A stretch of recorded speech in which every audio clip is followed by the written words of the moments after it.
किसान राजपाट, रनिवास और राजकुमारों के हाथ से चले जाने के कारण दुखित हो रहा था। इस एक बेटे के चले जाने की बात तो तुच्छ थी। लोगों ने समझा कि वह तो सपना मात्र था। किसान ने कहा कि मैं कैसे मानूं, क्या यह वर्तमान घटना भी स्वप्न नहीं है? तो ज्ञान का एक रूप यह भी है। वास्तव में ज्ञान का आरंभ माँ की गोद से होता है। ज्ञान का विकास पाठशाला से होता है। ज्ञान की ओर विकसित अवस्था आपकी गहरी समझ से होती है। जब आप अपनी इंद्रियों को, मन को मांझ लेते हैं, वह पूरी तरह धुल जाता है। जैसे शीशा साफ न हो तो चेहरा साफ नहीं दिखता, शीशा साफ हो तो आईना में चेहरा साफ दिखता है। तो ज्ञान के लिए आपका मन साफ होना चाहिए।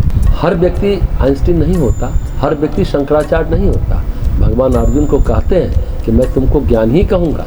ज्ञान साधारण बात नहीं है। तेरे लिए इस विज्ञान को जानकर इस संसार में कुछ जानने योग्य नहीं रह जाता। ऐसा विज्ञान जिसको जानने पर कुछ शेष न रहे। आगे के श्लोक में ज्ञान की महिमा बार बार बताई गई। ज्ञान पैदा होते होते बहुत जन्म लगते हैं। ज्ञान में मन का मैल, चित्त का मैल एक जन्म में शुद्ध नहीं होता। ज्ञान वो जो भ्रांति रहित हो, और ज्ञान जो ये न बताए कि तुम्हारे पास क्या है। ज्ञान ये बताए तुम क्या हो, जीव और ब्रह्म का संबंध क्या है। जीव क्या है?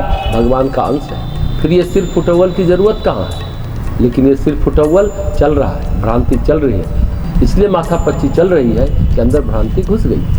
ज्ञान परिदृश्य का, ज्ञान परिस्थिति का, ज्ञान घटनाक्रमों का, और ज्ञान आपकी उस संपदा का जिसमें अच्छे बुरे संस्कारों का ज्ञान है।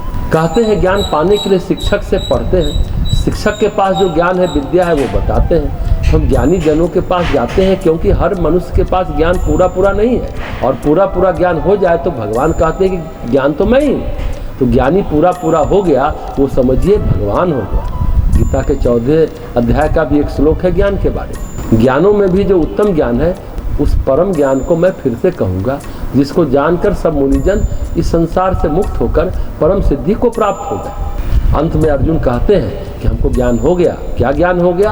अर्जुन कहते हैं, हे अच्युत, आपकी कृपा से मेरी भ्रांति खत्म हुई, मेरा मोह खत्म हुआ, मैंने स्मृति प्राप्त कर ली है।